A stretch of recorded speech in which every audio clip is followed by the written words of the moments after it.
What's going on is Anton from AntonDaniels.com. I appreciate you guys for continuing to rock with me, but I just got home off of an early morning flight, right? First thing through the door, I want to see my family. I love my family. You know, I'm a family man. I'm an advocate for families, right? Second thing, I got to get that hot shower because I got to throw the threads on.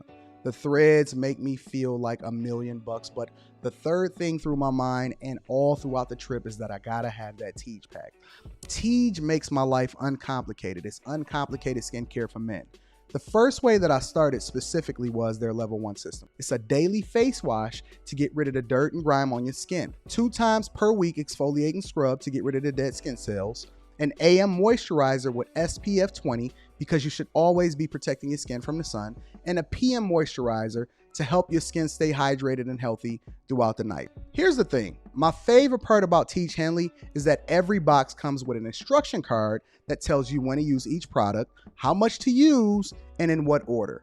They really making the process of achieving and maintaining amazing skin for men uncomplicated. In addition to amazing skin, members of Tej Henley get tons of benefits, including at least 20% off the retail price, the ability to customize your box, exclusive monthly deals, you can pause and cancel at any time, and you get free shipping. And because Tej Henley is sponsoring today's video, they're offering my viewers an amazing deal, right? Just click the first link in the description and you get 30% off your first box, plus a free gift. It's an amazing deal. You got to get started today. You're not out here trying to look like a Dusty. And if you travel as much as I do, which I'm sure most people don't, but you know me, I'm pushing my bag chasers in order to be in the top 5%, top 10%, top 1%. We got to make our lives uncomplicated, and Tej Henley is no better product. You got to look good. You got to smell good. And you can't be looking like a Dusty. Make sure you get started today. Click the link in the description. Get that Tej pack. Feel the Tej, my friends.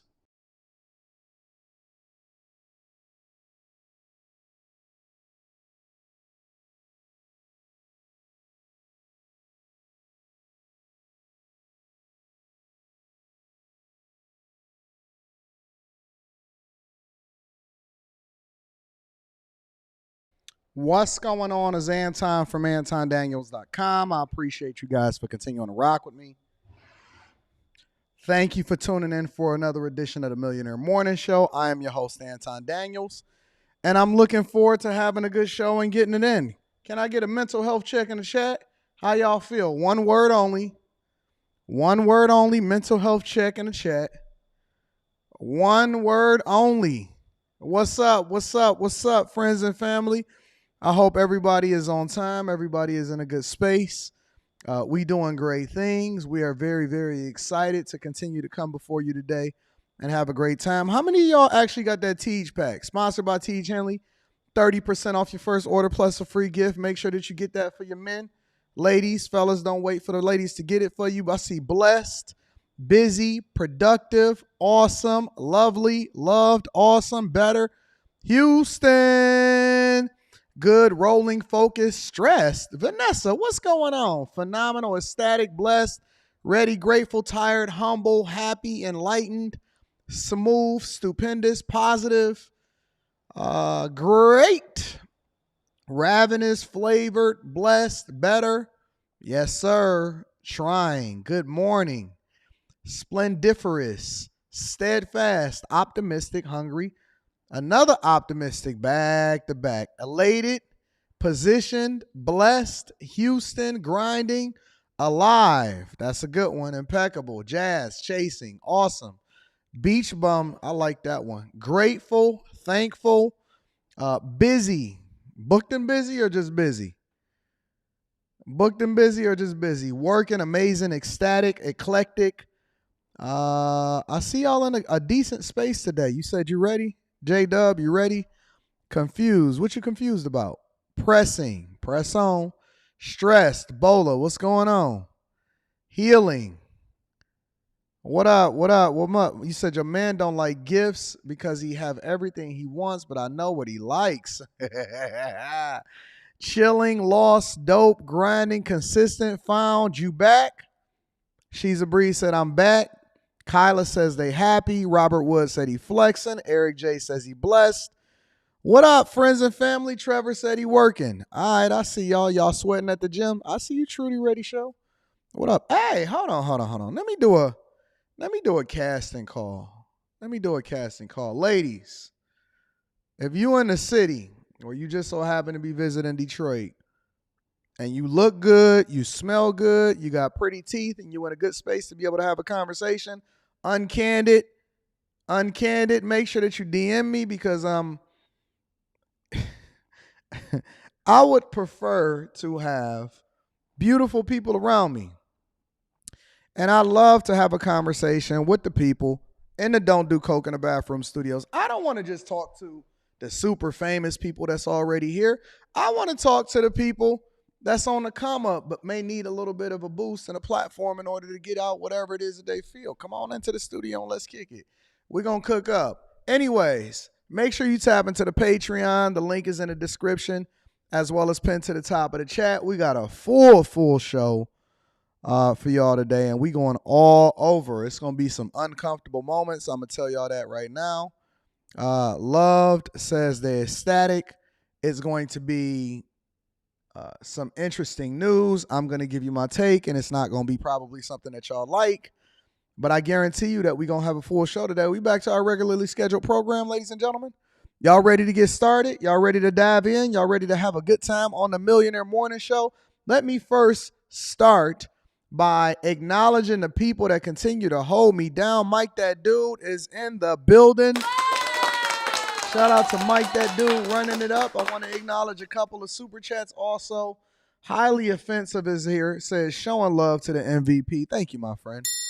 And then also, Nicholas Smith, 312, says, good morning. I will be taking advantage of the pitch of business opportunity. All backs count. And thanks, my brother. Yeah, go get it then. Now, let me also say that it's no guarantee that your business idea is a good one, and that's why I have you pitching your businesses, all right? So I am allocating monies. To people that are bag chasers that have leveraged the information that I've been giving you guys, especially in a Patreon.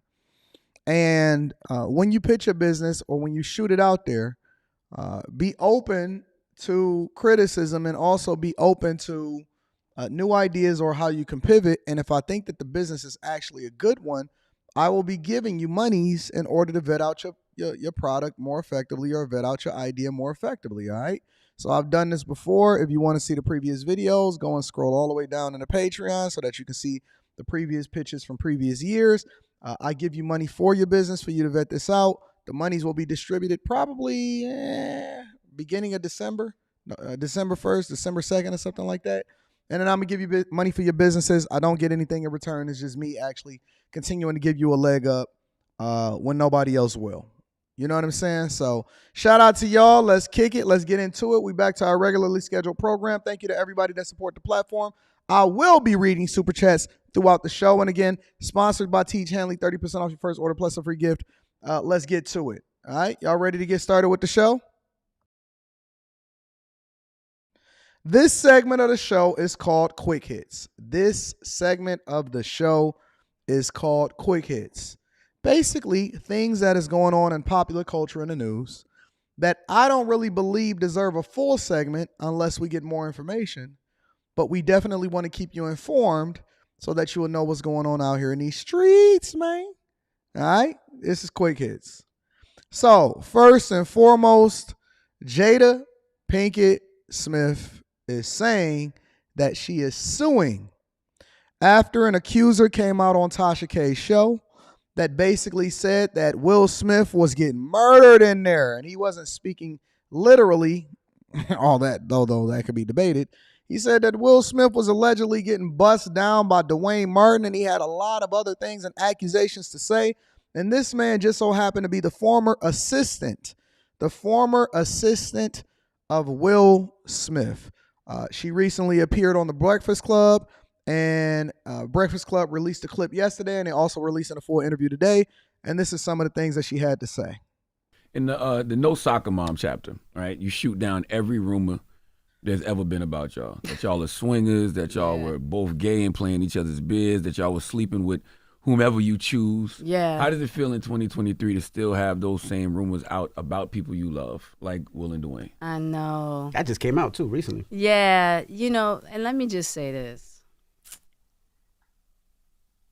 It's ridiculous, right? And it's nonsense. And this is a person that tried a shakedown, a money shakedown. I'm gonna read that super chat shortly, Christian West. Because it's one thing to have your opinion about somebody versus just making up salacious, malicious stories. Mm-hmm.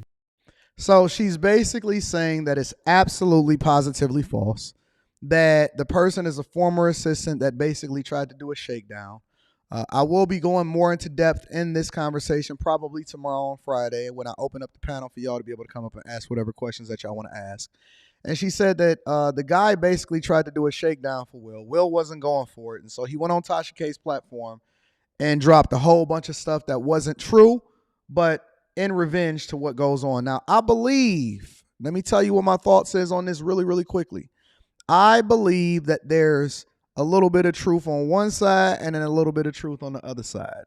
But either way, I really think that the biggest deal and the biggest thing about this whole thing is that Jada is mad that she couldn't do it herself. I believe that Jada said, I'm the only person that can do Will dirty. I'm the only person that can expose Will's business. I'm the only person that can embarrass Will Smith. You're not about to one-up me. I could be wrong about that, but, that's just my opinion. But either way, she says that they're taking litigation and action against him, and I'm not sure if they're also going to take action against Tasha K because Tasha K is already being sued by R. Kelly, and she already allegedly owes Cardi B millions of dollars. So if I'm Tasha K, I'm like, you know what? This might be a little bit juicy, but I'm a little scared. It's some people you just kind of stay away from. Politicians, that's cool as long as they're not too powerful.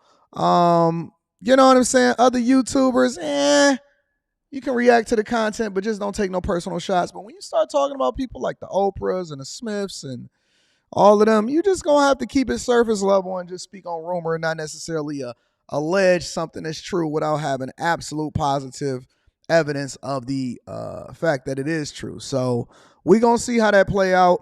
I'm still confused because I'm not sure how or why that man decided to do that in the first place.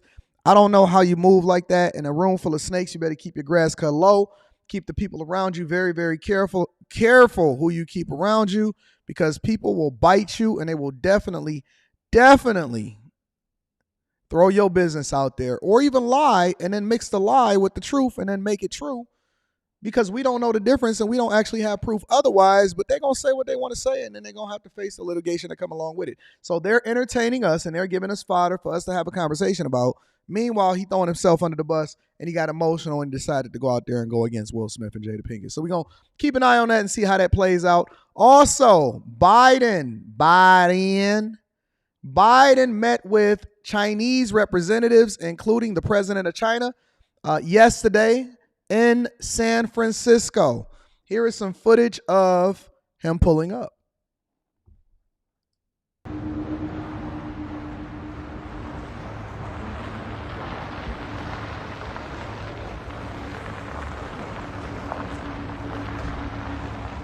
Two. Ready.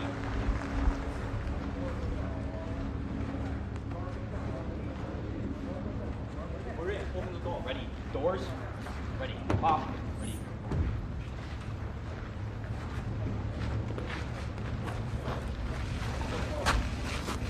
Ready. Close. Ready. Shut. Ready. Face. Forward.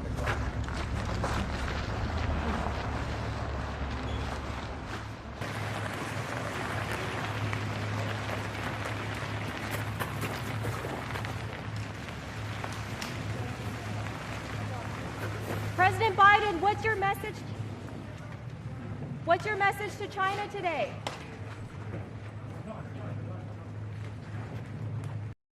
So Biden is meeting with China.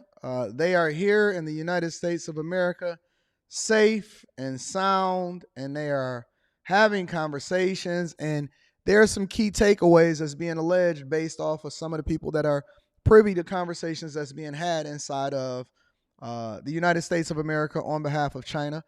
He has not been to the United States since 2017 when he visited then Trump in Florida. During the Biden administration, China and the United States have maintained intense economic competition with the added factor of geopolitical tension over issues of Taiwan's sovereignty, basically fighting over semiconductor chips, the war in Ukraine, as well as the origins of the coronavirus. All right. When earlier this year, Chinese spy balloons floated over the continental United States, some saw the makings of a frightening new conflict. Wednesday's summit sought to defray some of those tensions and said, my responsibility, this is what Biden said. He said, my responsibility is to make this rational and manageable so it doesn't result in conflict. Some of the things that they discussed, 3 key takeaways.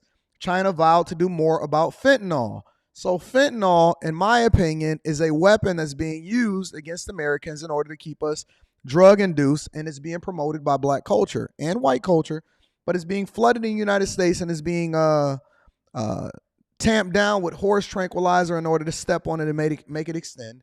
And so China agreed to possibly do a little bit more about the fentanyl that's coming from their country over here to the United States. They want military communication restored. Nancy Pelosi visited the contested island of Taiwan last year. China suspended military-to-military communication with the United States, which has been conducted as part of what is known as the Military Maritime Consultative Agreement. Those talks were meant to prevent escalation stemming from incidents like the recent close encounters between Chinese and the U.S. jet. So they want military communication between both nations restored. They went to talk about AI, artificial intelligence, and they want partnership on that. And so there's things that's being discussed, obviously, that's open to us. And I'm sure that there's things that's being discussed that's not open to us. All right. So that's what's happening on the Chinese front. And then last but not least, our government kicked the can down the road again. So they came to another, like I told y'all, temporary budget. Here's some of the details of that. Oh, well. Well, that's that. So again, the United States came to another temporary budget agreement where they basically kicked the can down the road and they avoided another government shutdown. Congress approved the temporary funding through the holidays. So they'll revisit this in the beginning of the year, where basically they've given you another temporary budget in order for people to continue to get paid, but they've come to no conclusion and they've done their job.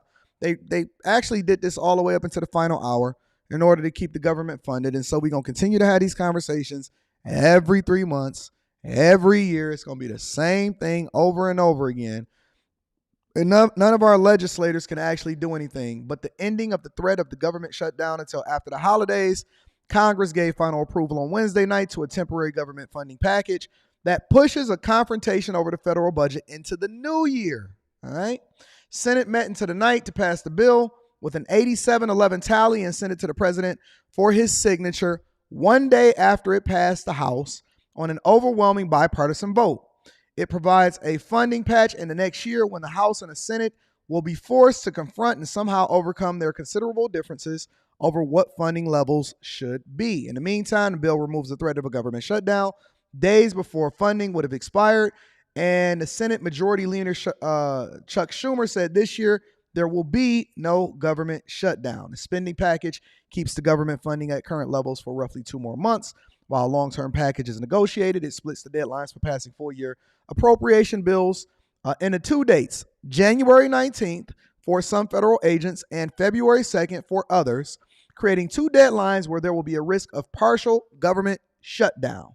He says everybody is really kind of ready to vote and fight another day. Republican Whip John Thune, the number 2 Republican, said on Wednesday, the two-step approach was not favored by many in the Senate, though all but 1 Democrat and 10 Republicans supported it because it ensured the government would not shut down for now. So, again, they're basically kicking the can down the road. Nobody actually wants to do their job. There is no bipartisan long-term deal in order to keep this federal government open. And we're going to continue to go through this every single year. They know that this is coming up.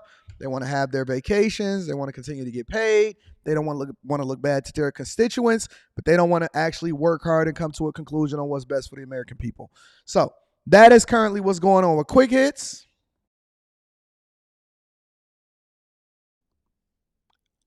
Make sure that you subscribe to the channel, turn on your notifications, and let's continue to have this conversation, ladies and gentlemen.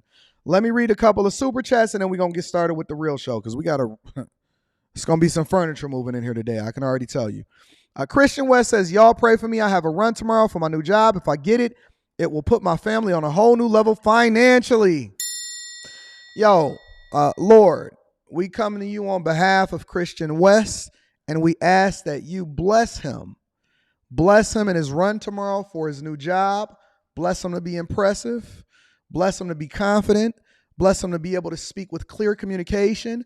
Bless them to find him to be the best person for the job, and leave it up to him to determine whether or not he wants it or not.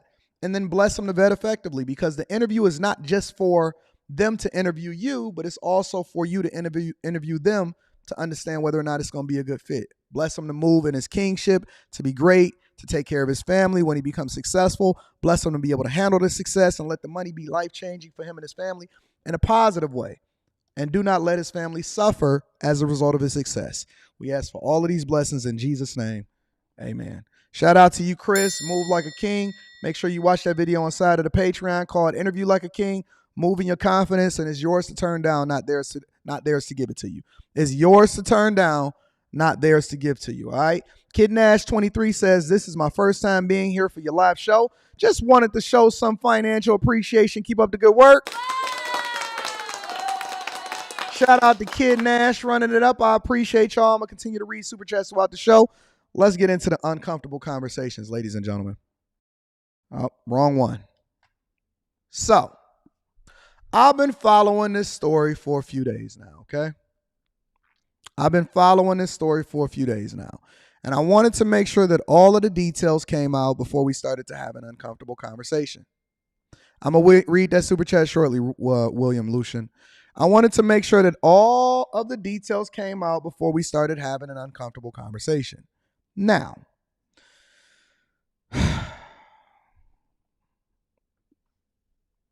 what's going on, y'all? What we doing? What's happening? We have our differences. We may be on different political spectrums. But the thing that I say on a regular basis before I start to present this information to y'all via clips is I rock with people based off of character, not the color of their skin. Let me say it one more time. I roll with people based off of character, not the color of their skin. I don't like bullies. I don't like more than I don't like bullies, because bullies are bullies because of whatever it is that they are. I don't like the herd that can't think for themselves when they start to see something that's wrong. I don't. I don't advocate for anybody losing their life. I don't advocate for doxing. I don't advocate for people losing their ability to be able to feed their family. I will never do that, and I stand on that. And regardless of what people think as far as the black issue and the white issue, we gonna have to, we gotta stop, y'all. Seriously. If it's not heartbreaking to you because of the color of somebody's skin, of what happened to them, and you only align yourself based off of things that we can't even control about ourselves, we live in a sad world. We live in a very, very sad world. Let me share with you what's going on for those of you that's not familiar. Again, make sure you hit a like for the algorithm, subscribe to the channel, and turn on your notifications. I'm going to be reading super chat shortly. If you're not a part of the Patreon, the link is in the description as well as pinned to the top of the chat. A reminder to all of us to have those difficult conversations with our children and remind them that their actions have consequences. Their actions have lasting consequences. Their actions have life-altering consequences. 8 Rancho High School students arrested for the murder of their classmate. 2 more are still wanted by police. Fox 6's Kim Passoff is back at Rancho High School tonight, near where the off-campus fight happened. She joins us live now with the latest from police. Yeah, last night we were here and we brought you that emotional interview with the father of the teen who lost his life after that brutal attack just off of school campus earlier this month. Today, Metro announced that there was a joint operation with the FBI this morning, serving 9 search warrants, taking phones and clothes, as well as 8 teens into custody.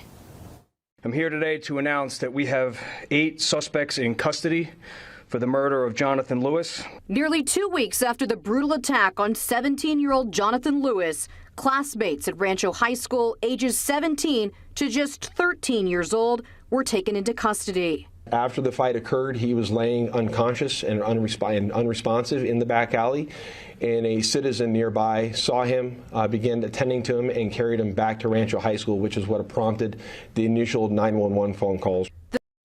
Let's stop here for a second. Y'all raising demons. You're raising demons.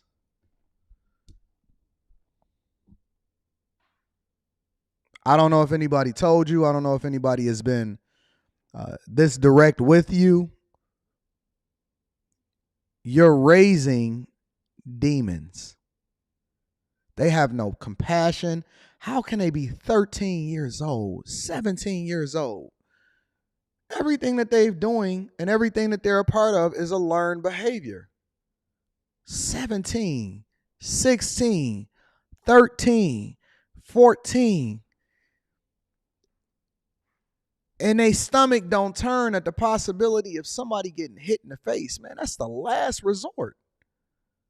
We're supposed to be living in 2023, a civilized, technologically advanced society where we're all interconnected and we all know better, but you got these little monsters and nobody had to listen. They beat him so senseless and they left him there. And nobody had the sense to say, hey, fam, hey, y'all, stop. Hey, stop.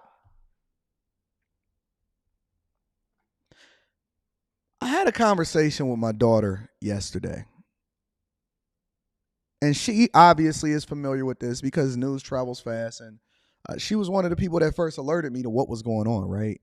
And she goes to school in communities where largely this type of thing does not take place. However, she's not absolved from seeing all of the different things that happen in schools, right?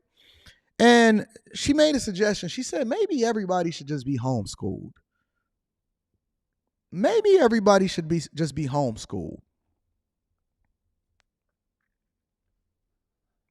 The fight happened right after school on November 1st. It is directly east of Rancho High School. Investigators say it was over a pair of stolen wireless headphones and possibly a marijuana vape pen. The 17-year-old victim stepping in to defend a smaller student. And the minute the punch is thrown with that person, 10 subjects immediately swarm him, put him into the ground, and begin kicking, punching, and stomping on him, not defending himself until the point where he becomes unconscious. Investigators say though the students were different races, there is no evidence this was a hate crime. If this was a hate crime, there would be someone getting arrested for charges related to it being hate crime. Monday, Fox 5 spoke with Lewis's dad, who says that justice will take much more than just the arrests of the attackers. Justice is a deep, deep thing for me, and there's a lot more to it than just these kids going to prison. Justice to me is, what is the community going to do about this? They're not going to do nothing. Father, whose son did the right thing and stuck up for a smaller kid. And I don't understand how we don't classify this as a hate crime. How is this not a hate crime? He was stomped on, brutally murdered. How is this not a hate crime? It's exactly what it is. This is exactly what it is. And that kid is never coming home to his father. And the father has to live with this. And guess what? The community, you don't listen. If that kid had been black, let's just keep it a buck. Can we keep it 100 or we going to play? We're going to be politically correct. If the kid was black and it was a bunch of white kids that stomped on him, social media would be on fire. right now, and I will be sitting here having an even more uncomfortable conversation about what we should be and what we shouldn't be. If you don't have the exact same outrage, and that means you're also an enabler of the thing that we hate the most about the culture, which is the fact that the good die early and the people are not truly held accountable to the same standards. Will you want the opportunity to have the accountability when it comes to you getting a better job and you claiming racism or you got fired, but we don't have the same energy when we can hold our own accountable because you justifying the bad behavior, and it's basically just creating a worse culture and even more separation amongst us. If this was a black kid and the kids was the opposite color of what they were that was stomping his face out, y'all would be not only labeling it a hate crime, you would see Umar Johnson all over it, Jesse Jackson, all of your black political leaders and black YouTube and Twitter would be on fire right now. You would not be able to go anywhere on your timeline without seeing this. If it wasn't for my daughter actually bringing this to my attention, then we wouldn't even be having this conversation right now. You know, when are people going to wake up and start having some compassion for one another and have some empathy and actually have a sense of community and actually work towards real solutions that for these children that are just going absolutely mad.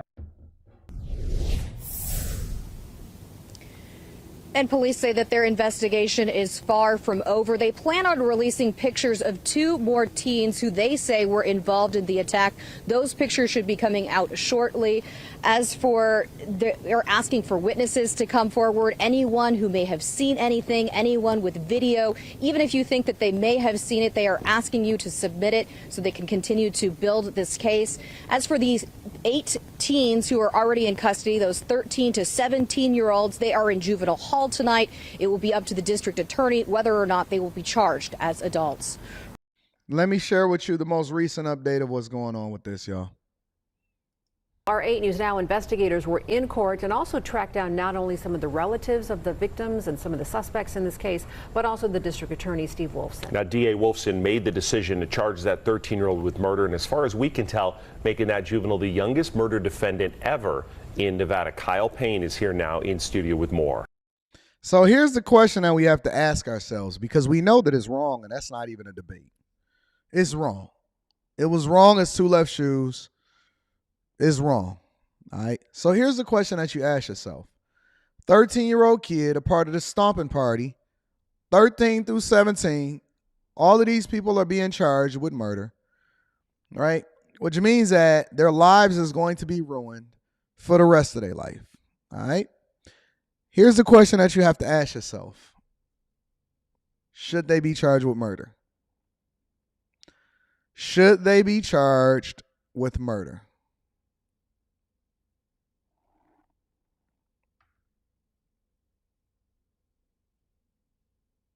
Should they be charged with murder?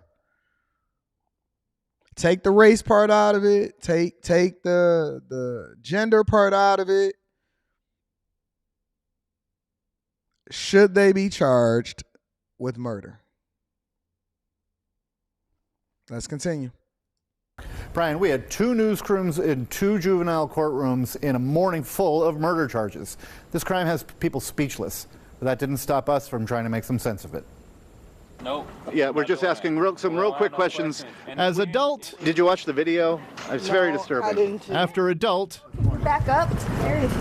after adult filed out of the family court building in Las Vegas, most of the people who showed up in support of the 8 young men accused of this vicious beating had nothing to say, or at least nothing nice. If y'all do, I'm suing. I'm not playing. But we did speak with an uncle of one of the 16-year-old defendants, who did his best to defend his nephew. Do you have any comment? Do you have anything to say? I mean, he did allegedly kick a kid to death and beat it. Well, that's like you said, it's allegedly. So nobody knows who did what. So. But it's on video. I haven't seen the video. All you see is a bunch of kids in a crowd. You don't know who is who or what is what. Do you think your nephew is innocent? I don't know. This must be terrible for the family. It's terrible for all the families, not just his family. It's terrible for all the families. Terrible especially for the family of the victim, 17-year-old Jonathan Lewis, whose grieving father spoke exclusively with 8 News Now's Joshua Peguero shortly after his son was taken off life support. We're just feeling a lot of, obviously a lot of really deep pain and to die in the manner in which he died by the number of people involved is shocking. Clark County District Attorney Steve Wolfson made the decision to try all of these defendants as adults, including the youngest, a 13-year-old boy. We're not talking about a 6-year-old. We're not talking about an 8-year-old. We're talking about a middle schooler, I would imagine, at 13. Hey, can you do me a favor? So it was a kid, I guess, that was murdered in Nevada, and his father is distraught about it or whatever. I think his name is Jonathan Lewis. Can you see if we can figure out where he is or what he is and see what his information is and see if we can reach out to him and see if we can get him on a platform? Yes. All right, thanks. I think to answer your question fairly, depends on the 13-year-old. Wolfson says it's an ongoing and current investigation. 4 of those teenagers are old enough by Nevada law to go directly to adult court. All right, Kyle, so I think that the headline that a lot of people are looking at is, what about that 13-year-old? Well, the 4 between the ages of 13 and 15 will have to be certified by a judge as adults. Right. That hearing is set for December 6th right now. The one thing we learned in court today is that 13-year-old is also charged with his 15-year-old brother. Wow. The 13 and the 15-year-old brother was involved in the same thing. The 13 and the 15-year-old was both involved with the same thing. You know, I was always taught that I was coming up. If it wasn't our business, then you get up out of there. You don't stick around. You don't try to figure out what's going on. Yo, before everything even pop off, you get out of there. That is not your business. Do not participate in what's happening with this whole herd mentality and people coming together to do the thing that's not in the best interest of whoever it is. It's like, get out of there. You don't want to be a witness. You don't want to participate. You don't want to get caught up in it. You don't even want them to touch you. Just leave. Even today, as a 41-year-old man, if I pull up and I'm getting a bad feeling about an area, or it don't look right, or it's too many of a certain demographic smoking trees, or, you know what I'm saying? I see a bunch of chicks that don't look like that they gonna make the right decision. Once they get a couple drinks inside of them, I'm gone. I'm gone. I'm gone. I'm out. 100% I'm gone. I don't want to be involved. I never was a part of the crowd. I never was the type of person that wanted to be in a group think mentality unless we were a group of people that was going in a certain direction. I just don't want to be there. I don't want to be there. I don't want to participate. I'm not interested, and I feel sorry for the family. Hopefully we can get an interview with the father and get some more context as to what he's experiencing and what's being told to him. So I'm going to work on that for y'all, and we're going to see where we can go with that. Let me read a couple of super chats, and then I'm going to continue to hold it down for y'all. We're going to move over into the next part of the show. William Lucian says, good morning, Anton. Question, when you got your social engineering, what is social engineering? Social engineering degree, did you get any certs? If so, what certs did you take? Any advice on an IT degree? All right, so I got a software engineering degree, not a social engineering, right? Social engineering is people. Software is what it is that you see me working on and doing a show with, right? But I did get some certs. I got a web development certification, and I got a web master's certification and a web designer certification along with it. But the way that I was able to get that certification was because as you were going through, and I went to community college first, as you were taking certain classes, they all overlap with where the certifications was going to be anyway. So I didn't go out of my way to get the certifications. The classes that I needed in order to get the associate's degree and then eventually transfer over into a major university in order to get a bachelor's degree, they were all a part of the same classes. So I might have had to take one additional class or 2 additional classes, but the certifications came along with the pathway that I was taking as far as going ahead and getting my degree. And this is one of the reasons why I keep telling people that you need to go ahead. Well, depending on what you want or what your ceiling is, that determines whether or not you just want to head and do a boot camp or get some certifications or just go on the pathway to go ahead and get your bachelor's degree. And then, you know, because it depends on how far up you want to go in corporate America or you know, what your pathway to success looks like, right? But a lot of times you can get the certs along the way and you can be working at the job, which then would allow for you to get your degree paid for, because a lot of jobs that you can take then will have tuition reimbursement or tuition assistance depending on what industry you're going into, right? So yes, I did. Those are the certs that I got, and it worked out for me beautifully. So that was a really, really good question. Thank you, my friend. I appreciate you. Let me go over to Steven. Steven Slayer 1 is in the building, says, they fight like hyenas and packs afraid, never like lions with pride. I don't like people that like to fight anyway. I don't like people that's just looking to fight for no reason. That don't make no sense to me. Shout out to you. Also, John Doe says, just had a conversation with my sister about teenagers making adult decisions. She thinks that they shouldn't be held accountable because their brains aren't fully developed. I said adult decisions have adult consequences. Facts. I agree with you. Man, that's why we don't need women inside of leadership, because they're not able to make a good decision, as you can see from your sister. Wealth Building Journey says, and where the hell are the parents? Oh, I know, still not being accountable. These kids are a reflection of their parents. What a tragedy. Shout out to you. JP says, is a product manager a career path to stay in? A career path to what? Is that what you want to be, or do you want to move into upper management? A product manager is a career. It's a way for you to earn money. But I don't think that people should only be staying in the position that they're in. I think that they should continue to elevate. Most of y'all jobs is offering a tuition assistance. You can continue to get certifications. You can continue to grow. You can continue to get promoted. I think that it's a fine career path to be in, but often at times I see most product managers either stay in the position that they at, or they move into upper management to then become directors, hopefully VPs, and then they go from there, all right? So good questions. I'm going to continue to read y'all super chats throughout the show. Let's go over to New York. Eric Adams recently informed City Council and the general public that, and I see that the likes is low. I see you, Steve LaPointe. Shout out to you for holding it down inside of the chat. Eric Adams is recently informed the general public and city council members and legislators and residents in New York that there are painful, very, very painful budget cuts that's coming into the city.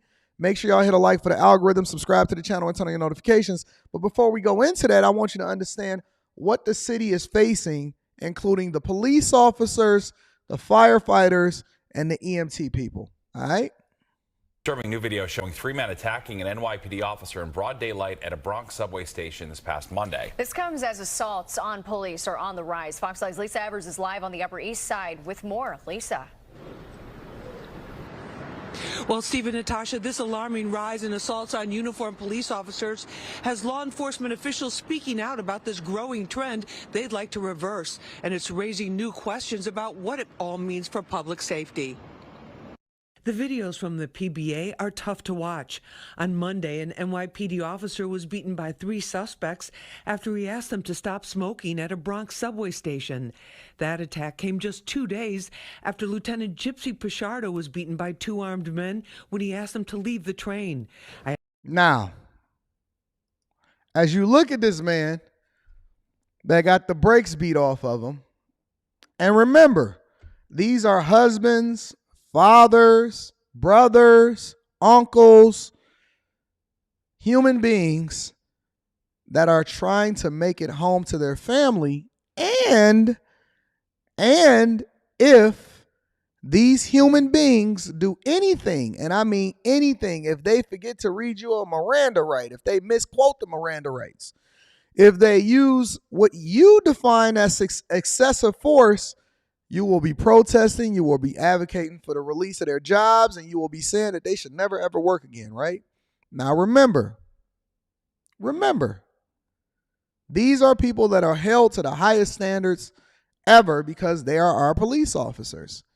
And people have no fear of them, so much so to the point to where they beating them up on subways and subway stations just because they ask you to put out a cigarette, which you're not supposed to be smoking in the first place.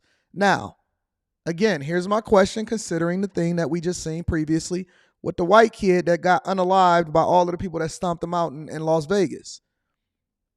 What should happen to the people if caught that are assaulting these people. Because if we're going to hold the public servants to the highest accountability levels ever, then that means that we also have to have severe consequences to the people that assault these men that are just trying to get home to their families every day. Did you know that police officers have amongst the highest divorce rates?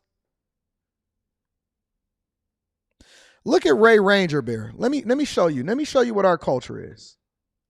This is our people. Ray Ranger Bear says, "I'm sorry, but the police are starting to get what the put out, but the bad ones are the problem." Okay, so cool. So that means if black people over there are unruly, disrespectful, and they show a level of hate towards a specific demographic, that all of black people should be getting their ass kicked, right? If the bad people over on the south side of Chicago was robbing and stealing people, that means that everybody in the city should be held accountable. And if a little old lady that's walking down the alley that just so happened to be black, she deserved to get her head knocked off because black people are now starting to get what they deserve, right? Y'all are insane to me, bro. Y'all are crazy. This is the excuse and the reason why y'all keep holding white people that don't have nothing to do with what happened to your ancestors accountable for being white, even if they're not racist. You don't evaluate people on an individual basis based off of character. You look at them and you automatically associate them with negativity, and then you ask for, and so hypocritical, people not to judge you based off of how other black people are operating in society. How does that make sense? Did you think about what you were typing before you typed it, or do you not think that I actually participate in the chat and see what y'all be talking about? What's wrong with y'all? What is wrong with y'all? They're getting what they deserve? You don't know that man. He's doing his job. If it wasn't for him, he's the first line of defense. When somebody steal your car, break into your house, you want him to be there ASAP on top of things and protecting your stuff. But you're going to have the nerve to say something about what it is that he should or shouldn't deserve because he asked somebody to put out a cigarette. He deserved to get his face smashed in. So because you chose, because I know a lot of police officers, I've done interviews with them.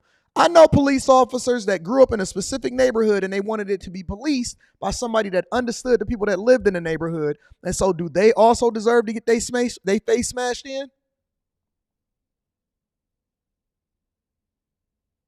What's wrong with y'all?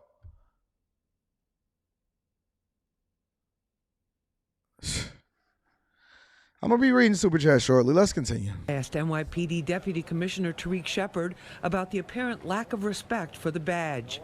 Very disturbing. Our police officers are the people that we task with keeping people safe in the communities all across New York City. And for them to be assaulted and become the victims is very problematic. And it's just something that we're not going to tolerate in the city. NYPD statistics show that assaults on uniformed police officers on duty and in uniform are up 21% so far this year compared to the same period last year. When compared to 2021, it's a 41% rise. We've seen an increase this year versus last, and it's a huge increase. There's about 350 more police officers assaulted this year versus last year, but one is too many. The assaults on police officers in the subway system are happening way too often, says Shepard. The assaults on police officers is what's driving the assault crimes in the subway system. So we want to see that change. It's something that we're concentrating on. They're also sending a message that the city is not safe for anyone if those sworn to protect it are under attack. It makes people think twice about moving around in New York City, living in New York City, working in New York City, coming to visit New York City, and that's just why we cannot tolerate this. And you do realize that it's a trickle-down effect, right? Similar to what they just described. If the police officers aren't safe, what do you think happens to the citizens? If the police officers being assaulted is up 41% since 2021, Don't you think that that also weighs on the taxpayers because they are the ones that are sworn to protect and we then pay for their salary, health care, pension, all of that stuff? Don't you realize that you're then affected by it because your property values go down because it's not safe for you to continue to live in a place where there is no police presence and the criminals feel like they can get away with whatever it is that they want to get away with? Meanwhile, at the same time that police officers are going through it, Mayor Eric Adams had news for the people. Mayor Eric Adams says the budget cuts he is set to propose for the city will be extremely difficult for New Yorkers. These cuts are expected to impact all agencies citywide. That includes police, sanitation, school safety agents, really across the board. These reductions coming in part as a result in the billions of dollars spent on the migrant crisis. Pix 11's Calorama live at City Hall with the very latest. Cala, good morning. Good morning to you, Vanessa. Even the deputy mayor sitting by the mayor's side saying New Yorkers will feel this top to bottom. We're talking about from safety in the city to schools in the city to even sanitation. We will see those results. The mayor blaming the billions of dollars spent on the migrant crisis here and the expiring federal aid. Every single agency will see a 5% cut across this city. That So the mayor is blaming the fact that he designated his city as a sanctuary city. And he's blaming the budget crisis in which sanitation, police, city services, trash pickup, as though New York don't already have a rat problem. And I ain't talking about the people that's just snitching. I'm talking about literal rat problem. As though New York don't already have a garbage, rat, infestation, lack of police officers, assault on police officers, EMT, city services, too many politicians, so on and so on. As though New York don't already have the highest taxes in the United States of America. And they have to have a 5% budget reduction across the board. And so y'all gonna be doing more with less people, less workers, less requirements. And he's blaming a self-inflicted wound in which he said that they were going to be a sanctuary city and he supported the people coming into the city. He put them up in luxury hotels. He spent billions of taxpayer money over into making sure that he's sheltering, housing, and taking care of people that's not supposed to be here in the first place. Send that to me, Love C. Send that to me in my email, AntonDaniels413@gmail.com. And so he said that, yeah, we about to get on. Everybody going to have to share in this pain, even though I'm the one that designated this as a crisis and had absolute power and control of what was happening with the budget going forward. includes freezing police recruitment when safety is in the city's top priority coming back from the pandemic. At schools, a new class of 250 school safety agents will be cut. Education advocates expect schools to lose more than $1 billion in resources. The mayor getting backlash after saying parents should step up and volunteer at kids' schools. Are y'all hearing this nonsense? $1 billion taken away from the schools, safety agents removed, sanitation services downgraded. And he's saying that the parents got to do more. Listen, you can't have two working households. You already live in the most expensive city in the United States of America. And he's saying parents are going to and should have to volunteer, even though they are already paying their taxes every single year, to make sure that New York is funded and they have one of the biggest budgets in the United States of America. He's saying that parents need to stop working so hard so that they can volunteer at the schools to make sure that they shore up all of the stuff, despite the fact that they've been fumbling the money and messing up the budget. And you also going to have more migrants participating in your school system because that was a part of becoming a sanctuary city. What are we doing? What is happening in these cities? And how could such incompetence become part of leadership and that they don't even understand basic math, budgeting, and what becoming a sanctuary city really means for the citizens of the United States of America, let alone New York? What is happening in this country? What is wrong with these politicians and the people that continue to vote them in? Help. Nonprofit groups serving the city's most vulnerable populations will also lose resources. The proposed budget cuts will still need city council approval. We spoke with some city council members who are vying to fight back. We are going to have to prioritize the needs of New Yorkers, or there will be no grand New York to be proud of. I am extremely worried that we're going to see more hits to communities of color and communities of New Yorkers that can actually no longer take any more hits to their quality of life. It just doesn't make sense. And the mayor says New Yorkers should expect another 5% cut come next year. That means So 5% this year, and then we're going to do the same thing on top of the 5% that we did last year. 10% lost from every city agency in 2 years. This comes as the mayor is pleading with the federal government to help pick up the billion-dollar tab for the migrant crisis. That's as migrants continue to come into this city. And why would Biden do that? And he got to make sure that he fight against the Chinese. And he trying to fund Taiwan and send more money over there to Ukraine, right? And he said that he didn't want to continue to build the border wall when that investment would have long by now paid off based off of what Trump was trying to do inside of his presidency. And y'all blocked. Y'all baller blocked. Y'all cock blocked. Y'all dirty macked. And y'all got him up out of office. And so now this is what you get as a result of it. Welcome. Welcome to the United States of the Americas, where if you live in a blue city, you are going to basically be living in a sanctuary city along with everybody else that's coming up from south of the border. Insane. So that is what's happening over in New York. Let me read a couple of the super chats, and then we're going to continue over with the show. I told y'all we was going to have some uncomfortable conversations today. Did I not? Martin Meck says they say no to 2A so you can beat and victimize. Shout out to Martin Meck. I appreciate you. Paper Chaser 1825, I like that name, says, bro, I just watched the Richard Fain, that video. You might have ended his career. Nah, Richard will be fine. We ain't trying to take no money and no food out of nobody's mouth. But I heard that he was back at it yesterday, feeling saucy like Santana and still trying to defend himself. You know, I watched a little bit of it. I said, man, this guy's in his feels. Please don't let me pull out repertoire number 2. Just let that man breathe. I don't care nothing about what they got going over there. I got my little fix. I got my little competition fix. And so I'm back in my bag. You can expect for me the next 6 to 8 months, hopefully, to stay focused and only on positivity and addressing the issues that we see happening related to the money. You know what I'm saying? Bernie's Road Book Tour says, I predict this time next year, Anton will be doing a show about Venezuelan gangs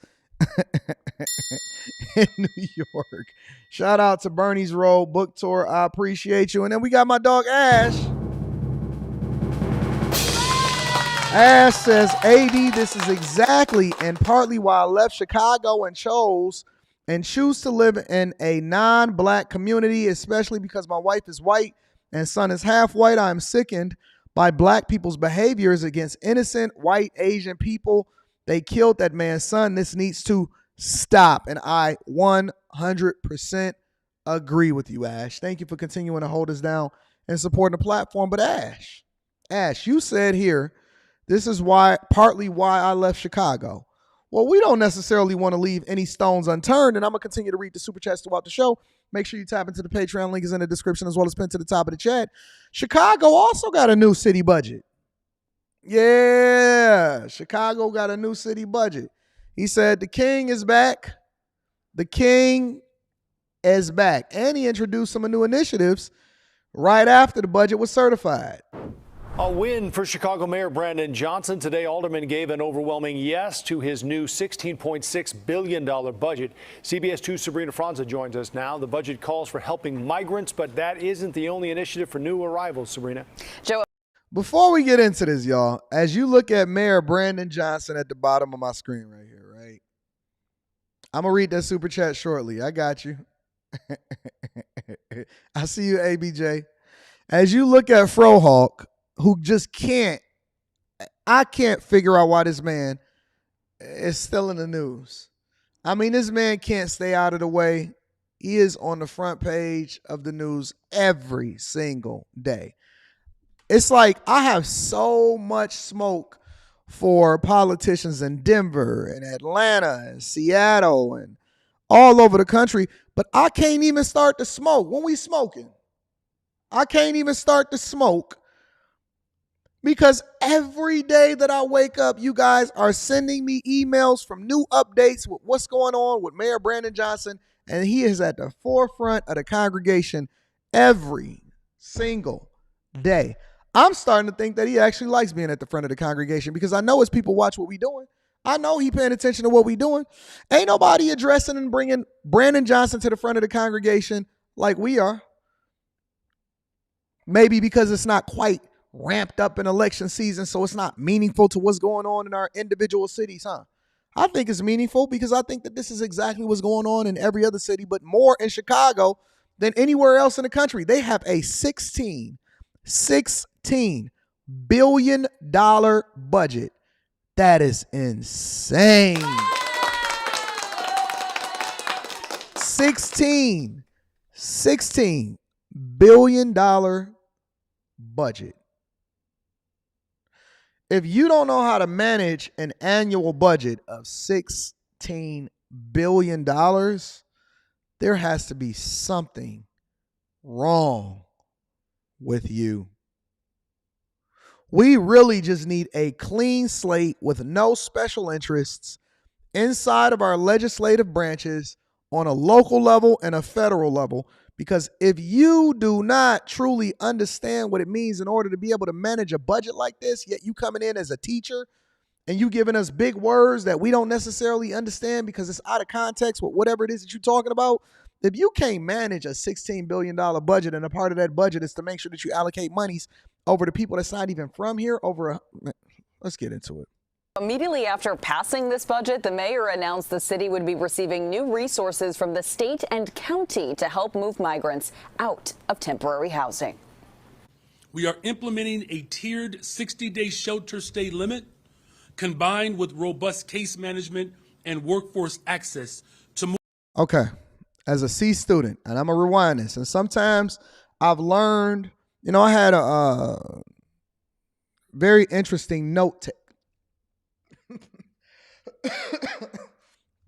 a very interesting method by which way I took notes, and I learned it in my private middle school, right? And so when everybody else in high school and in college was taking notes on their pen and pad, you know what I'm saying, in their regular notebook that they brought, shout out to Meade. Meade made a whole lot of notebooks, pencils, pens, and all of that.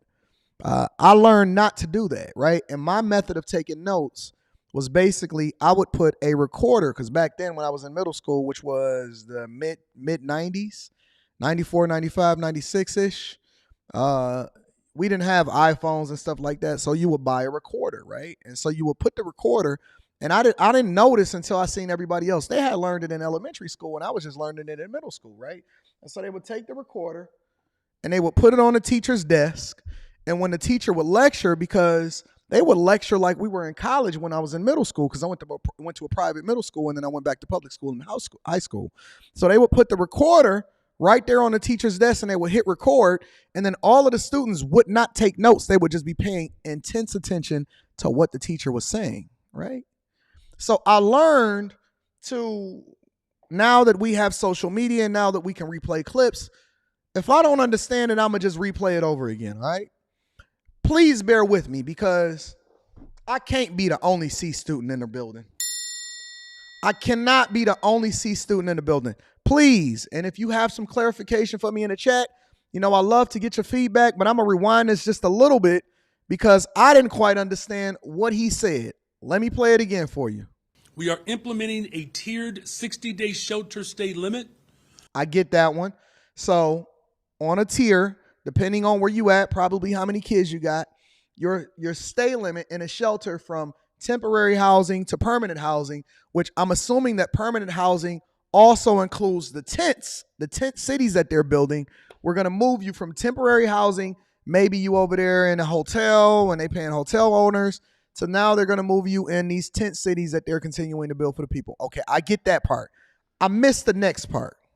Combined with robust case management and workforce access. What the hell is robust case management? Tiered systems, temporary housing to permanent housing, and to the tent city. I get it. Somebody help me to understand what is robust case management. Honestly, I'm genuinely confused.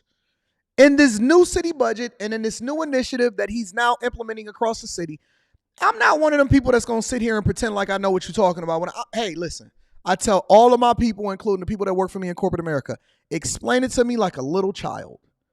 I am but a baby. If you cannot explain it to an 8-year-old, then do not explain it to me. Explain it to me like a little child. Did he say taste management? He said taste management. Robust case management. Am I missing something? And why is robust a word or an adjective that's used to describe taste or case management? Y'all saying case management? Okay, cool. So I'm going to assume that he made a mistake and he replaced the T with a C or a C with a T. What does robust have to do with this whole thing? Robust, why are they adding extra words in here and try to distract us from what you're really doing? I hate these overly educated people that don't know how to communicate effectively. All right, come on, let's go back. Out of temporary housing. We are implementing a tiered 60-day shelter stay limit combined with robust case management and workforce access to move new arrivals through our system to self-sufficiency and economic stability. Okay, let me rewind it one more time. Access to move new arrivals, 60-day shelter stay limit combined with robust case management and workforce access to. Okay, so from a C student's perspective, workforce access means we're going to make sure that they can get jobs in Chicago and can work so that hopefully they add to the tax base and they can help to shore up what we got going here in Chicago.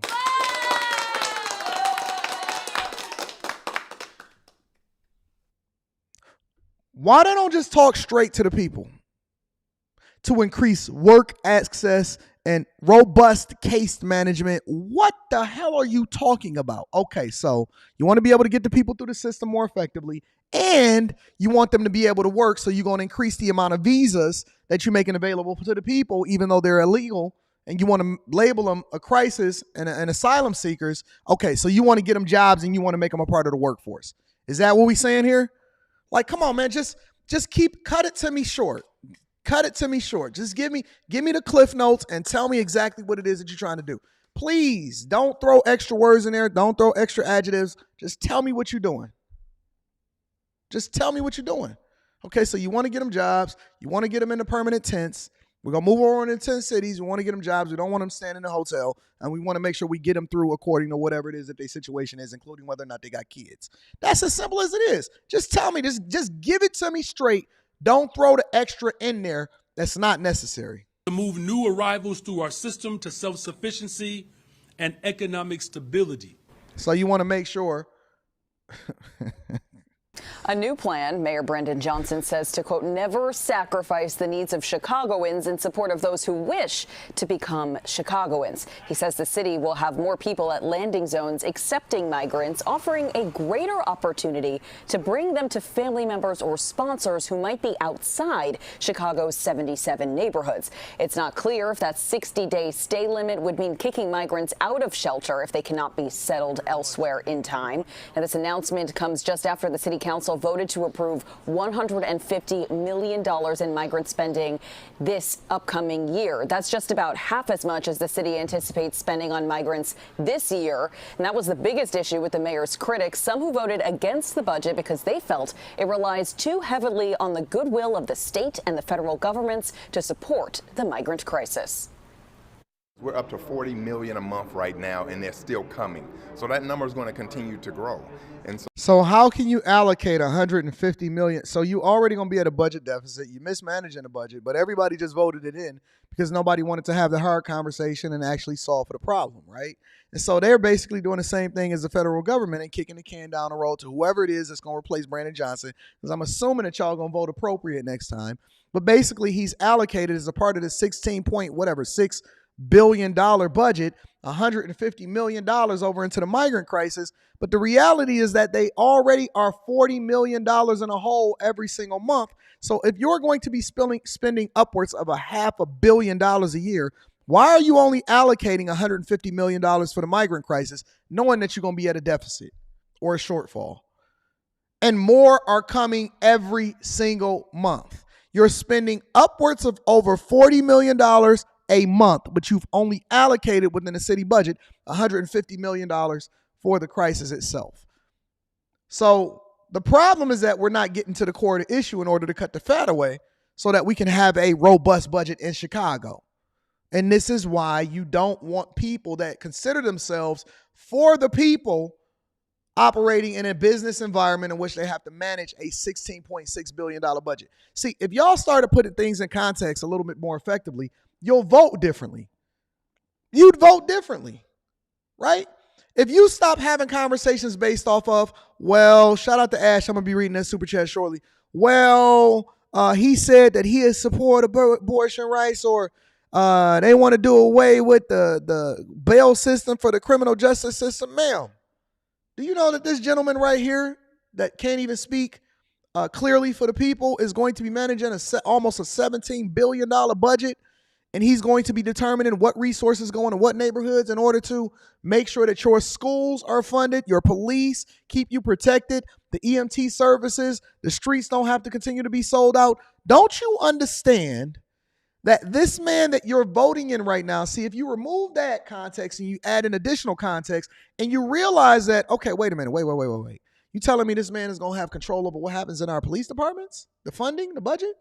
You telling me the budget that he's proposing is going to be determined whether or not we let in more migrants, whether or not we running at a deficit, whether or not the city's credit rating is going to go down? It changes the conversation a little bit, don't it? And so you now start looking for different credentials instead of somebody saying that they're a 7th grade, 6th grade, 2nd grade teacher that wear a frohawk. It changes it when you start to add the context in, right? Look at this guy right here. Look at this guy right here. This guy couldn't sell me a used car. And I don't have anything against Anthony Beal. I've never seen him before in my entire life. When I look at this guy right here, he couldn't sell me a used car. I'm just going to keep it 100 with you. Just from optics, he can't sell me a used car. And these are the people that are determining the laws, the budgets, the policies, who get in, who get out, and what's being allocated towards what neighborhood.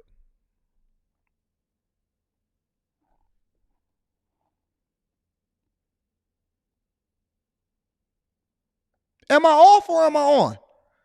Am I off or am I on? He looked like deacon, pastor, senior leadership of the Church of the Episcopal Baptist on the south side of Chicago's board of governors, and he looked like he about to do church announcements, and that he's also going to ask for you to contribute extra into the building fund that they didn't have for the last 10 years. Can we get an amen? Can we get a tabernacle? Or you may see him on soft white underbelly with his bottom chick telling her to bring in all of the money to make sure that she take care of daddy. He may be pimping. I'm telling you, he looked like one of two things, but he certainly does not look like an alderman that can manage the budget of a city. This man looks like either he's going to be asking for additional monies for the building fund, or he going to be telling your chick, it's hard out here for a pimp. You ain't know, nigga. Gotta get the money for the rent. You ain't know, nigga. Hold on. Hold on. Because this is a live show. I'm just going to be for real with you. Terrence Howard, pimp. You know, it's hard out here for a pimp. You ain't know, nigga.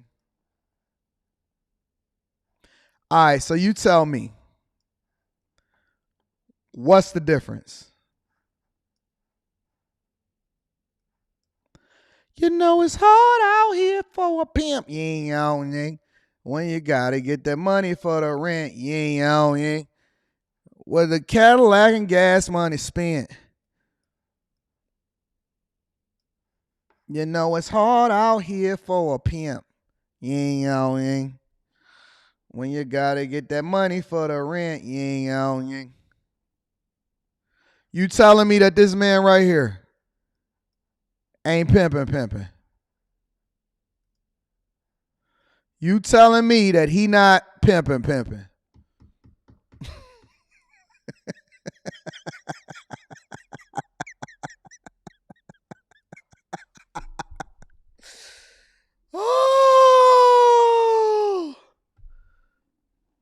Oh man. All right. So we got to get through this. Shout out to y'all. Y'all making it rain on me like a stripper over there in Memphis, Tennessee. All right. Let me see what Anthony Bill got to say to us. So when you look at it, 150 million only gets us through 4 months. Now, this budget does not call for increased property taxes. That was one of the mayor's promises to voters. It does include almost $5 million for more mental health resources, which will reopen 2 previously shuttered mental health clinics and will reinstate the city's Department of Environment, which was eliminated in 2011.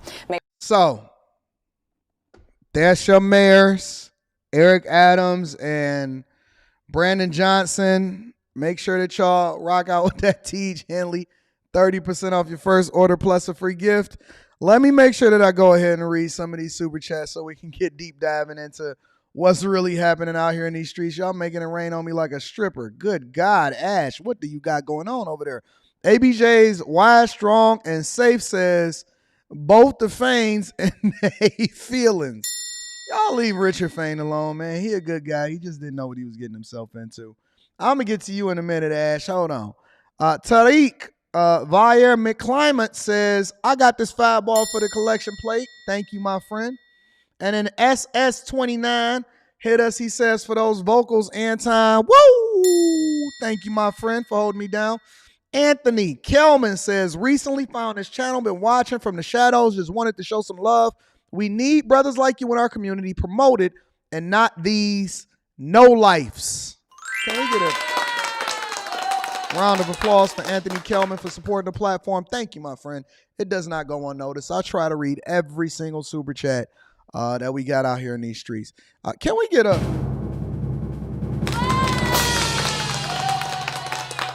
Ash is in the building. Good God. He at 200 now. Says, AD, black people better leave these white Asian folks alone. It's only so much people gonna take before the tables is turning.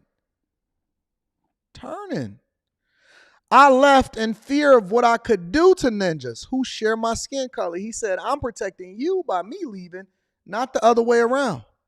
Training, discipline, and Jesus, hallelujah, is the key to my life. I did not want to become a dark angel. And then Ash hit us one more time. He said, Anton, I'm going to make it 250. 250 for the go. Hey, man, listen, Ash, I feel like a stripper out here at Magic City, bro.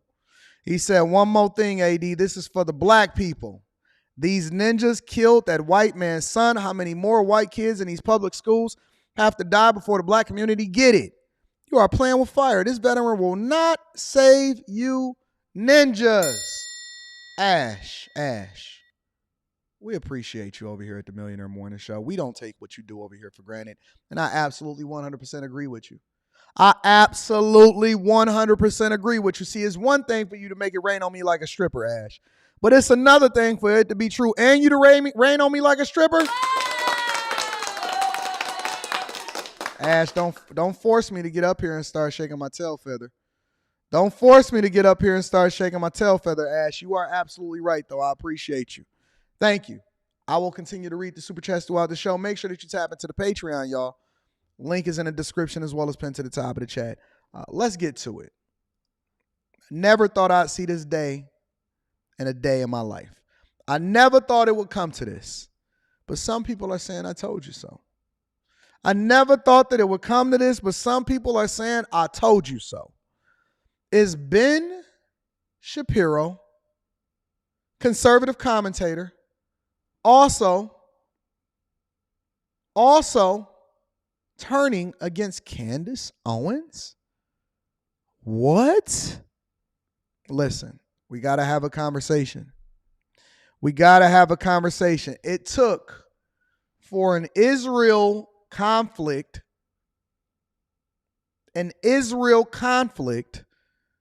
to then separate and divide what people thought was an unbreakable bond based off of similar views when it comes to conservative politics, right?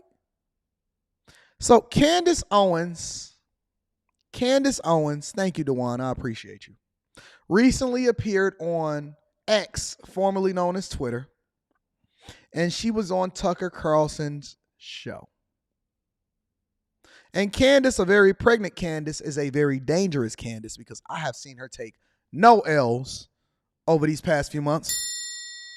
But she continues her world tour and she continues to have a conversation about what she means or what she feels is right across the board. And apparently it does not line up with Ben Shapiro. Let me bring you guys up to speed of what's happening. The internet was dominated yesterday by video of Ben Shapiro, who you work with at the Daily Wire, I think it's fair to say, attacking you. Here's the video. I just want to get your reaction to it. Yes, the question was about Candace Owens. I think her behavior during this has been disgraceful. Without a doubt. I can't know that.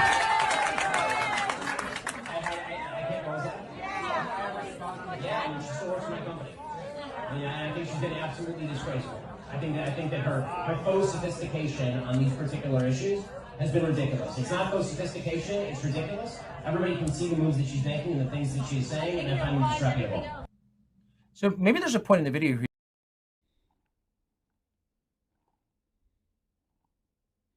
Ben Shapiro said she still works for my company.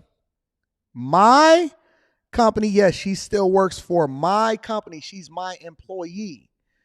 And she's disgraceful, and her false or faux understanding of the situation and her ability to be able to communicate it effectively is disgraceful. It's absolutely disgraceful. Now, come on, y'all. Listen. You can't talk down on the people that work for you like that. You can't do that as an employer, as a person that considers yourself a boss, as a person that owns the company. You can't necessarily talk down on people like that. Not while you're in support of them. Listen, what you do is, if you are not in an online debate or you are not disagreeing on a specific subject, keep it on the subject, but you can't start making personal attacks. That's not cool. In no way, shape, or form do you publicly start making attacks on somebody. Personally making attacks on somebody. Again, you're not standing on what it is that you're saying as far as the subject specifically. We can disagree. But when we start making personal attacks on each other, come on, Ben, you're supposed to be better than that. You're supposed to be the leader. You're supposed to be the owner of the company. He explains what exactly you did wrong and how you were wrong. I haven't seen it. But to call somebody, quote, absolutely disgraceful, particularly a coworker, seems like a pretty big step. What? And I really don't know the background here. What is that about? You know, there isn't much of a background. I saw the video when everybody else saw it when I woke up. No one warned you about it. Nobody warned me about it. It looks like maybe he didn't know he was being recorded. It looks like it was some sort of a private event. I got no clarity on the issue that he was particularly speaking on. And in what was said, I can't respond to it beyond what he's saying because it's just ad hominem attacks. I don't know. Yeah, because it's not, we disagree, or I don't think she's correct, or maybe she doesn't know what she's talking about. It's absolutely disgraceful. Yeah, exactly. And so I can't respond to it on a level of intellect because there's nothing that he has expressed in that, at least in that short clip, that he fundamentally disagrees with in terms of what I said. But I will say that I'm not going to respond with the same ad hominem attacks. Yes. I don't think it helps further discussion. And if that was me that was caught on a video saying that about colleagues that I work with, I would be embarrassed. So I think that the video speaks more to Ben's character than it speaks to mine. Candace is one of the most dangerous women on the face of this earth. And a pregnant Candace is even more dangerous to people on the face of this earth. Candace Owens and her ability to be able to maintain frame and not move in the same way, because again, and this is what we got to understand, ladies and gentlemen, sometimes, not all times, sometimes silence and not going back and forth with the person, depending on the circumstance, can be golden. It could be more effective and it could be more dangerous. And when you let somebody just basically leave themselves on an island and be criticized based off of where it is that they stand in their character. See, we can't have a difference of opinion without you calling me disgraceful, having ad hominem attacks and starting to attack my character as a person instead of standing on whatever it is that you disagree with me about the specific subject that we're talking about. When she's standing on Bidney more than the man that she allegedly works for as far as him owning the company, that speaks volumes. Be careful. Be careful. He texted you to apologize or explain or anything? No, nothing. I haven't heard a single word. It just was sort of something that he said. And you know what? Ben and I have made a Toy, I'm going to try my hardest. Something that's interesting. We disagreed on the COVID vaccine. We disagree on Ukraine and Russia. He has taken virtually every stance that has been the opposite of mine on every issue over the last 5 years. So I don't think that that's particularly remarkable. Vaccine. Really, I didn't remember that. Yeah, he was pro the COVID vaccine. I was anti the vaccine. You know, we were all. Did y'all know that? I didn't know that. I didn't know that he was pro and she was no on the jab. I did not know that. But I guess that things were kept under wraps because you can have a difference of opinion. And just because you both see things the same as far as your conservative views towards politics or who you want to vote for president, does not necessarily that mean that you're going to agree on every single thing. And that is normal. It is normal for you not to agree with every single thing that the people around you are saying. There's people that disagree with me every day that's around me. I don't even like the same food as some of the people that's around me. That don't mean that I'm going to personally throw them under the bus or that they're automatically a bad person. That means that they have the ability to think for themselves. I don't see what the problem is. Why do you start to, when you tap into an issue that's passionate for somebody, you'll start to see them come out of frame. Idiots for not getting the vaccine. So that's totally fine. I am totally open to people having a difference in opinion. Right. I would hope that amongst colleagues that it would always be a civil disagreement. And I would never in a private event stand on a table and talk badly about Ben. It's just it's a little weird. So he was on the left on those three biggest issues of our time, is what you're saying? He has converted his opinions. He's accepted responsibility. He said, I was wrong about the vaccine. Oh, good. He is, obviously pro-pharma. His mom's a doctor. And I say to people, I'm very aware of my perspectives on big pharma, and I talk about it on my show openly. And I think that that's a tremendous credit to the Daily Wire that they allow a difference of opinions. But I would, as I said, hope that it would remain respectful and that you wouldn't throw your colleagues under a bus, so to speak, in a private setting. I think that's fair. And just for clarity, because I really don't know, is he your boss? Does he? I think there's a lot of misunderstanding about Ben's involvement. He's not the CEO of the Daily Wire. He is not making the day-to-day decisions of the Daily Wire. And I do want to make it very clear because people are like, how could you possibly save Daily Wire after this? I have a very good relationship with the co-CEOs of the Daily Wire. Especially right now, the acting CEO is Caleb Robinson. He's a wonderful person. He's worked very hard to be where he's at. We have a lot in common that we connect on. And so people don't get to see that, which is unfortunate. Ben lives in Florida. He's not a part of the day-to-day movement of the Daily Wire. The rest of the hosts have their shows situated in Nashville. So we see each other every day. We talk. There's great camaraderie. And there's actually more agreement. There's actually a lot of people that are, as I describe myself, just pro-America first. And I think I've been that way consistently throughout my political career. Whether people agree with it or not in different moments is up for debate. But I don't want that video to become a reflection of how the Daily Wire works and the Daily Wire operates, because I have had a very good experience with the CEOs and, love Michael Knowles, love Matt Walsh, Andrew Klavan. We all get along really great. Well, certainly. Her ability to communicate effectively is unmatched. Incredible. Incredible. I think that she is one of the most intelligent public figures that I've ever seen in my entire life. Ever. And she's saying, listen, Ben is not necessarily involved with making decisions as far as the day-to-day operations of the Daily Wire. There are co-CEOs. Now, Robert, you said you told me because Ben wasn't the owner. Yes, Ben Shapiro is an owner of the Daily Wire. You can own something and then you can have CEOs, right? And people that fill different positions, presidents, CEOs, vice presidents, directors, right? You can have people fill different positions within the company, but the CEO is not necessarily the owner of the company. So the CEO is the top decision maker. As a matter of fact, for most publicly traded companies, and this is the thing that y'all have to understand, and y'all need to understand business, right? For most publicly traded companies, now the Daily Wire is a privately held company, meaning that they have owners and then they have CEOs that basically run the day-to-day operations or make the decisions on what's best for the company on a daily basis. When you have publicly traded companies, what happens is the people that own the shares of the companies are the owners of the companies. The chairman, which often at times have a large holding in the company, or the board members are the ones that then make the decision on who the CEO is going to be, including their pay package and whomever it is that's going to be the representation of the company, the face of the company. So just because somebody is the CEO does not mean that they're necessarily the owner of the company. Okay? So remember that. When somebody says, oh man, he's not the CEO, I told you, no, that's not what it means. It means that you can be an owner, you can be a co-owner, you can be a whole owner, but that does not necessarily mean that just because somebody else is the CEO that they're the owner of the company. I need y'all to be able to divide out and understand exactly how businesses work, okay? Now, an owner can also be a CEO and the president, but it just depends on whatever role that he wants to take and whether it's a publicly held company or a private company, right? So you got to take that into consideration. It's a lot of people that own Tesla. A lot of executive compensation comes along with stock options or percentages in the company. A lot of times when you look at lawyers, they become partners, they become part owners. Often at times they have to buy into, and they warn them ahead of time that, hey, eventually you're going to become partner or you're going to become a senior partner.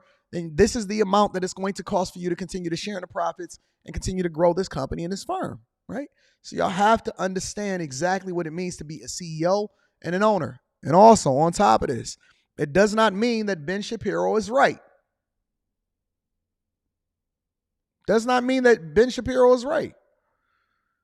Based off of what's being communicated on this clip from Tucker Carlson interviewing Candace Owens, she's still remaining above board. She said, listen, I got a great working relationship with the entire company. It's not necessarily a reflection of what the day-to-day decisions is making of the company. Ben Shapiro is his own person. He got his own opinion. And I don't agree with the ad hominem attacks on my character, but I'm not going to return fire because, again, that's more of a reflection of him, not necessarily a reflection of who I am. All right? Phenomenal. It speaks well of the Daily Wire then. So it's not, I mean, a clip like that on the internet, oh, Candace Owens is out or something. That's not, doesn't sound like that's what it means at all. Yeah, no, it's a small group of people. We see each other every day. Right. Brett Cooper is another one who just joined about 2 years ago. She's great. She's up and coming. And there's a lot of stuff that we're working on. And that's why I think this video is even more unfortunate, because people see him as a figurehead, rightfully so, of the Daily Wire. And it allows people to, speak energy into the Daily Wire that isn't necessarily there because he's not there on a day-to-day basis. Okay, that's very interesting. So if we could take 3 steps back and give us the context for this debate, how are you on different sides of it? I haven't heard you endorsing Hamas, like you're not. No. Well, I have not endorsed Hamas in any way, and yet people have interpreted things that I Christian. say, I'm gonna read that. or Christian, actually I'm gonna rather read that things that I shortly. don't say.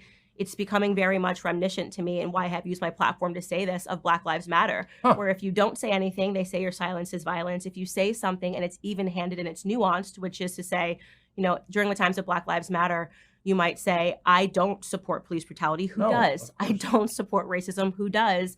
But also, I think that police are a crucial part of every city. We need to have policing in cities, so these calls to defund the police are immoral and wrong and are going to lead to more Black deaths. People didn't want that nuance. When following George Floyd, there was no nuance. You had to explicitly say defund the police. You had to post a Black square. If you didn't post a Black square on Instagram, by the way, specifically on the platform of Instagram, and you maybe were busy that day, maybe you were in another country, maybe you just didn't log on to Instagram, you were accused of being a racist. I'm seeing a lot of that behavior right now when it comes to the Israeli-Palestinian conflict, a conflict that I have seen every single person, including myself, condemn what happened on October 7th. Because who wouldn't condemn terrorism? It's obvious. Who would not condemn innocent Israelis dying? But if you then say that it is also sad when an innocent Palestinian child dies, suddenly this is pro-Hamas, or you need to say, even when you're talking about how sad it is that a child dies, you need to button that statement by saying, but that child was a human shield. That's not going to be my response.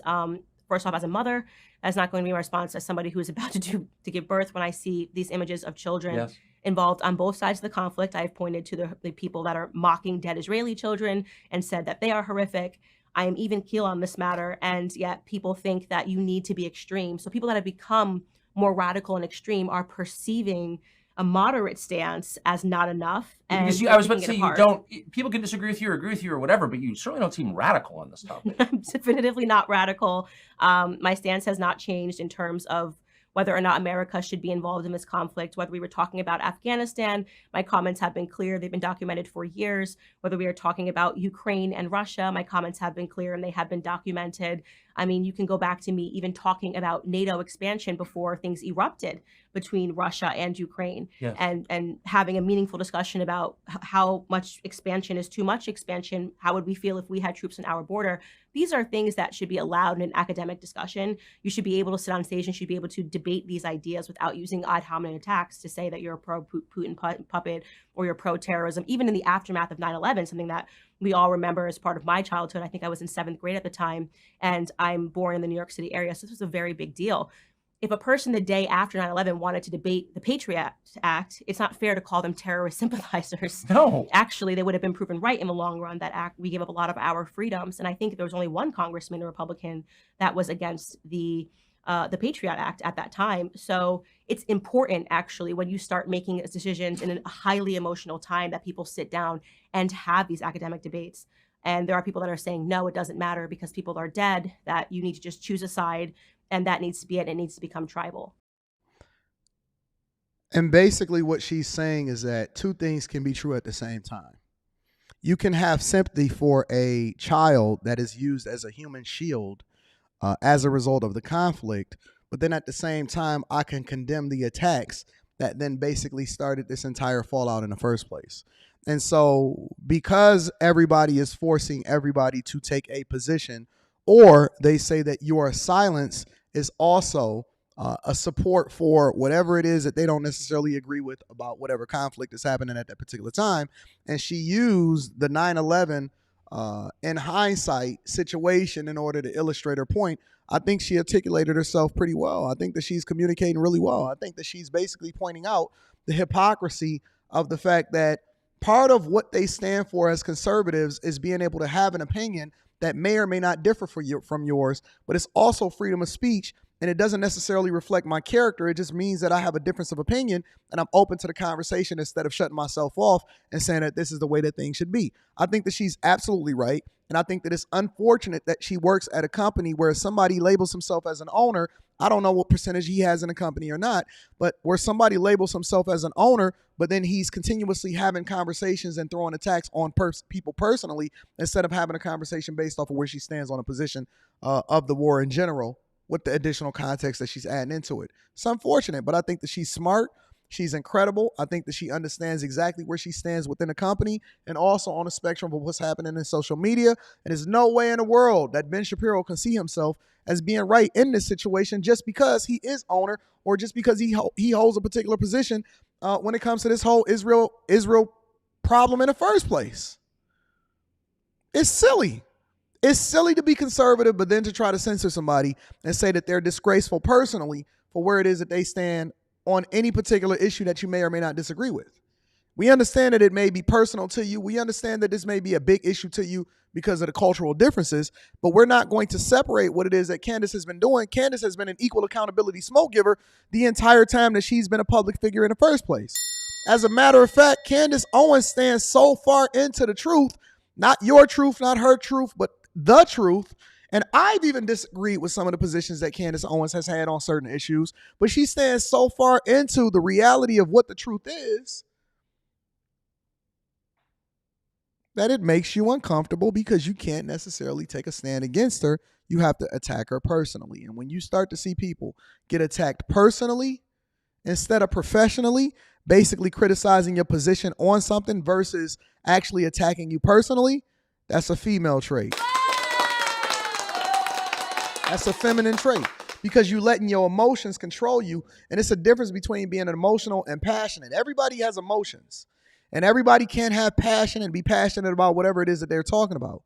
But very few people are able to control their emotions in order to make a smart, informed decision. And this is why they're now at odds. I never thought I'd see this day. I never thought I'd see today, especially from somebody like Candace Owens, who has taken so many hits from people in the black community that don't even necessarily care for her because she's not by default liberal or a Democrat, and she supported Trump. I think that that's a sign of a smart person that is under the covering of her husband. So that's currently what's happening. I will keep an eye out for what's happening with regard to Candace Owens and Ben Shapiro. I want to acknowledge a super chat really quickly because I think that this is a great super chat. Very, very great. My girl, Nicole Kristen Nicole Mann says, my life has changed in only 5 days from watching you. 5 days from watching you. Shout out to you, Kristen. I appreciate you. But then, Kristen, they're going to say that I don't necessarily care for women. I love you. Make sure y'all tap into the Patreon. Link is in the description as well as pinned to the top of the chat. The last thing that I want to share with you guys, and tomorrow is Friday, so you know I'm going to be dropping a link in the chat tomorrow. Again, make sure you tap into the Patreon. Link is in the description as well as pinned to the top of the chat. Also, teach Hanley 30% off your first order plus a free gift is SpaceX. Now, an article recently came out with CNBC that basically breaks down how SpaceX is basically another multi-billion-dollar company that Elon Musk is raking in all of the dough for, and they've allegedly broken down and explained it. This is the first time of me seeing it, but I seen you guys send it to me. I want to share this with you guys. This talks about the rapid rise of Starlink and how SpaceX is making billions of dollars as a result of it. Make sure you hit a like for the algorithm, subscribe to the channel, and turn on your notifications. Let's get to the money, y'all.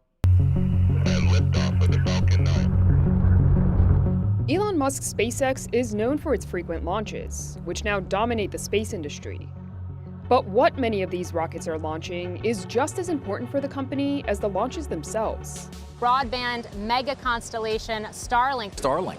And we saw this garland of little lights, one after another, absolutely perfectly sequenced, and it was Starlink. Starlink is SpaceX's answer to providing global, high-speed internet coverage using a network of thousands of satellites buzzing around the planet in a region known as low Earth orbit, about 342 miles above the Earth's surface.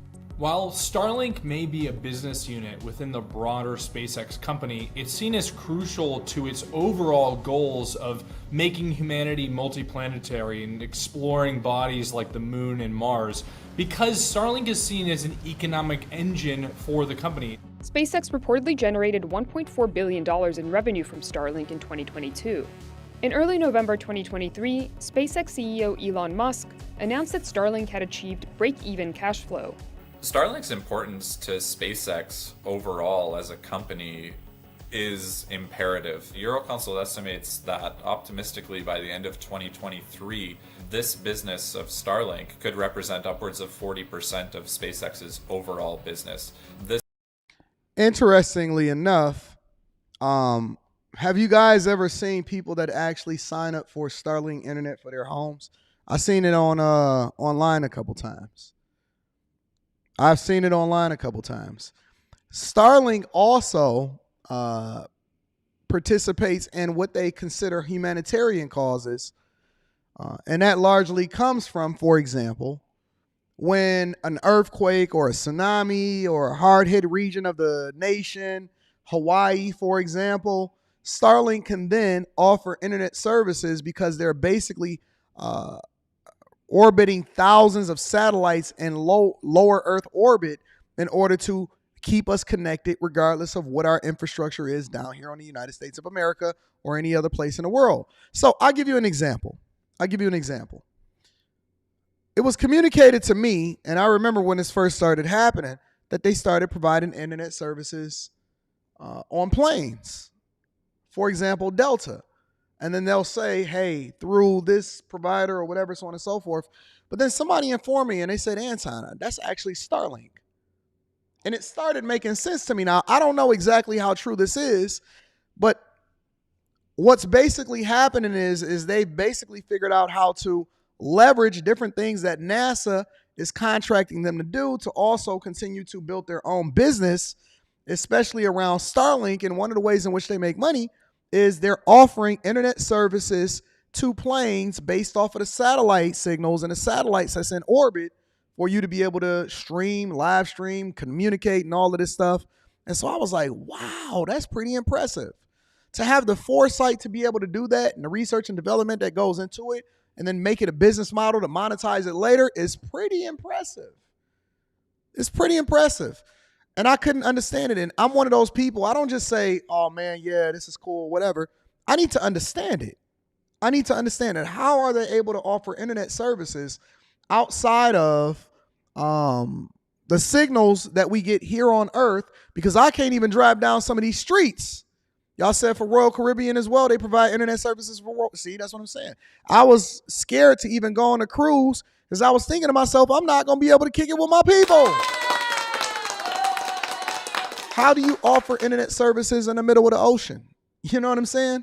How do you offer internet services while you're on a tube that's basically insulated, flying through the air, going from one part of the world to another part of the world? And so this is one of the ways, apparently, that they're monetizing the innovation that comes along with the research and development of SpaceX, which a part of that is Starlink. This total would be somewhere in excess of $3 billion generated from Starlink. SpaceX launched its first batch of Starlink satellites back in 2019, and since then, adoption of the service has ballooned. Starlink now has over 2 million active customers and is available on all 7 continents and in over 60 countries. Starlink has been praised for its ability to connect remote parts of the world that would otherwise not have access to reliable internet. The service has also become indispensable in areas hit by natural disasters, and more recently during times of war, particularly the Russia-Ukraine war. Elon Musk has also said, quote, SpaceX will support communication links with internationally recognized aid organizations in Gaza. So now do you see where also the conflict of interest lies? Because the federal government then relies on the technology that's built out and implemented by companies like Starlink and Elon Musk in order for them to be able to communicate, survive, and then also thrive effectively. Yeah. And this is what happens when you also privatize industries. Now, thankfully, Elon Musk is an American and he's not from, or he's not a part of, or considered a citizen of any other country, even though he was born in South Africa. Thankfully, Elon Musk is an American innovator and he's fairly conservative and he's an American first and he does not like to suppress speech, which allows for him to be able to buy the companies like the Twitter, formerly known as Twitter X, and then also launching the SpaceXs, which then NASA contract them for a lot of the different things that they're doing. It allows for him to also mine out the business opportunities that come along with the company. Because let's be honest, it's always going to come back into the money. Gaza, although Musk said in late October that no Starlink terminal has attempted to connect from Gaza yet. But Starlink's growing influence is garnering condemnation from some who say that Musk is meddling in geopolitics. A Ukrainian official says that you have enabled Vladimir Putin as an aggressor. What do you say to that? Meanwhile, the scientific community has its own concerns. The astronomical community got concerned because the projection of the full constellation of several tens of thousands of satellites in low Earth orbit was immediately seen as an interference to both the optical observation and to radio observation. But none of this has slowed down SpaceX's ambitions to expand Starlink's service even further. CNBC explores what has led to Starlink's rapid adoption and growing influence. With around 5,000 active satellites now in orbit, Starlink satellites account for the majority of all the world's active satellites. This growth is uncharacteristic in the sense of its magnitude, whereas prior satellite service providers have ramped up to anywhere at most between 500,000 to a little bit over 1 million subscribers, and this has taken, a 10-year period. Starlink's race to 2 million subscribers has taken only the better part of 2 years. Experts estimate that the global market for consumer satellite services, including TV, radio, and broadband internet, was worth over $92 billion in 2022. And Starlink could be in a good position to capture a big piece of this market going forward. By design, LEO satellite constellations like Starlink are more flexible than geostationary satellite networks, like those operated by legacy satellite internet service providers Viasat and HughesNet. These satellite service providers have been constrained on capacity. They launch large geostationary satellites that are the size of a minibus, weighing multiple tons, and they last 15 years. So what ends up happening is they have more boom-bust cycles than Starlink, who tends to introduce capacity so far at an unrelenting pace. So they're able to onboard more and more subscribers by continually launching new satellites. For the incumbent players, they're kind of stuck with what they have. So even when it comes to space, it's still capitalism. It's still capitalism. It's basically who can compete, who can out-innovate, and who can take over the majority of the share of the users that then generate all of the revenue and allows for you to continue to grow as a company. Elon Musk is very smart. He did the same thing when it came to PayPal. He did the same thing when it came to Tesla. He did the same thing when it came to Starlink and SpaceX. He was more focused on growth than he was on profitability. And companies that focus more on profitability, they have to be constrained based off of what the budget is and their bottom line. Elon Musk figures out how to do things innovative, and then he figures out how to monetize it later. Tesla, for a long time, people didn't even understand it. I didn't even understand it. I didn't realize that Tesla was an innovation company. Yes, Jeff Bezos did the same thing with Amazon. Tesla is a technology company. It is not a car manufacturer. It's largely generating the majority of its revenues, not just from cars, but also the innovation that comes along with transforming an industry. And so for a long time, they didn't make money, but now they have a higher margin as far as how much they make per car, even though they're doing it at scale, meaning that they're doing it at largely larger manufacturing rates based off of the fact that the Tesla Model Y worldwide is the biggest selling car ever. Right now, per quarter, the Model Y worldwide is the largest selling vehicle. And they're making more per vehicle, which allows for them to be able to drive down the cost, right, and put pressure on other automakers in order for them to continue to compete and take market share away from the people. So my point is that his understanding of business also intersected with the innovation and the research development of starting SpaceX in the first place. A lot of people thought SpaceX was just a space exploration company and that they were looking to send people into space. No, they were looking to continue to monetize the idea of what the possibilities of space could be when they started launching satellites up there. And now they got over 2 million people as a part of their internet service providers. People are getting internet in spaces that they never would, or they never could, or they wouldn't move over into those spaces because they had no connection to the rest of the world. Now you can be in a remote part of the earth and still have an internet connection based off of you still subscribing to Elon Musk Starlink connection. Ain't that crazy? Man, we are racing to the bottom as far as technology because we're going to out-innovate ourselves. Although initially conceived for the consumer segment, Starlink's offerings have expanded to serve enterprise markets, including the maritime and aviation industries. Starlink is absolutely witnessing explosive growth in the maritime segment, having captured commitments for over 4,000 vessels by our count as of the third quarter of 2023, and now have confirmed commitments on over 400 commercial aircraft and business aviation aircraft. SpaceX has also announced plans to offer cellular satellite connectivity to unmodified smartphones, in partnership with several global telecom partners, including T-Mobile in the US. It's a feature Apple introduced in the iPhone 14 in partnership with US satellite operator Globalstar. Your phone or mine, if they're compatible with the T-Mobile network, they will be compatible with Starlink's direct-to-cell service. So when you exit coverage areas on rural highways, national parks, just areas of poor cellular coverage, you'll be able to automatically roam onto a space-based network extension of T-Mobile's network, essentially. And if you go on Delta's planes today, it will say internet offered free courtesy of T-Mobile when you get on a more modified or a more updated plane that actually has internet connections when you fly through the sky. Once you take off and once you're in the air, you can connect. If you are a Delta Sky Miles member, you can connect to their free internet courtesy of T-Mobile. And now it's starting to make sense because I didn't even know what T-Mobile had to do with the idea. Because I know that T-Mobile ain't got no satellites in the air. Well, T-Mobile partnered with Starlink in order to continue to give service to, and they partner with the airlines, and I'm sure that the airlines pay them a fee, And that's how they continue to make money. And so Starlink and T-Mobile is making money as a result of partnering with Delta. It's crazy, man. It's crazy. And the possibilities of what could happen, now